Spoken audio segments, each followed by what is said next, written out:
Hello everybody, today on Kubumuntu we're going to be sharing some secrets from the book of Daniel on how to maintain your faith in any circumstance. We'll be right back. Hello everyone, I am Pastor Tim and this is Kubumuntu, Biblical Devotions for Humanity. Our devotions are designed for those who want to grow spiritually. I'm here in the beautiful city of Kigali in the heart of Rwanda, the land of 1,000 hills, where I'm working with our global missions organization, Foundations for Christ, where we save lives and save souls. We're an organization that is bringing the world together. And this week we're going to be training nearly 50 pastors on the fundamentals of expository preaching and the interpretation of biblical prophecy. Today's devotion is how to maintain faith. Now, oftentimes when we talk about maintaining faith, we talk about how to maintain faith in times of trouble. But today I'm not only going to talk about how to maintain faith in times of trouble, but how to maintain faith when we're presented with opportunities that might require us to compromise our values and beliefs. It's a sad reality that the Christian faith is not always compatible with the ways of the world. It's true, God not only tests our faith through challenges, but He also tests our faith with opportunity. I once asked a friend of mine in Rotterdam in the Netherlands about his spirituality. He told me that he wasn't really a churchgoer, that people usually look to faith in times of trouble, but it becomes much less important when things are going well. Sadly, I think that his observations are correct, but I want to show you today that his premise is wrong. Faith is needed in challenging times, there's no doubt about that. And it's in those times that we can often struggle. But God rewards our faith when we stay true to Him in the face of opportunity. Have you noticed that oftentimes to get ahead in the world, it requires us to compromise our values and our beliefs? Maybe not as overtly as it happened to Daniel, but it happens. Have you moved away from God when things are going well? Have you thought about Him less when things are going your way? If you have, then you've missed an opportunity to receive God's blessing. Take Daniel, for instance. It was during the 3rd year of the reign of Judah's king Jehoiakim that the Bible tells us Nebuchadnezzar entered Jerusalem and besieged it.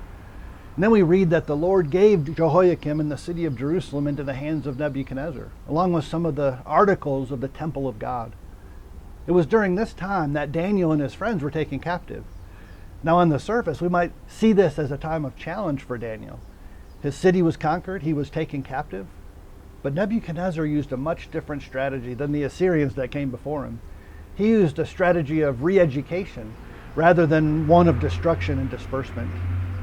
Nebuchadnezzar took the smartest, the most powerful, the nobles captive first, educated them in the ways of Babylon, so that many years later they would be sent back to their nations along with the culture that they had learned. Daniel was a nobleman, most likely of royal blood. He was a handsome boy without blemish, and he showed aptitude so that he was placed into the king's court. He was offered the king's food and the king's wine with the promise of power and prestige.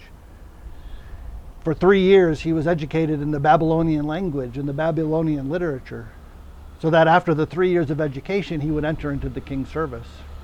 This was an opportunity for him to live prosperously during the captivity instead of in bondage. The only trouble was the food and wine that he was offered were against the Jewish dietary restrictions. But Daniel resolved not to defile himself with the king's food and wine. And even though it may have jeopardized his opportunity to prosper, he made a deal with the chief official to stick to his Jewish diet. And the result was that after 3 years, Daniel and his friends were stronger, they were healthier, they were better nourished than those who partook of the king's food. And the Lord blessed Daniel with knowledge and with understanding, so much so that after 3 years of education, Nebuchadnezzar could find none equal to Daniel and his friends. The lesson is that it is God who gives. In order to maintain our faith in any circumstance, we must remember that it is God who gives. He gave Jehoiakim into the hands of Nebuchadnezzar. He gave Daniel and his friends knowledge and understanding above anybody else. Oftentimes when we're presented with opportunities to get ahead in this life, we might think it's the one presenting the opportunity who's giving. But compromising our faith never works out in the end. We must remember that it is God who gives. We must decide beforehand to stay true to our faith. Daniel resolved not to defile himself.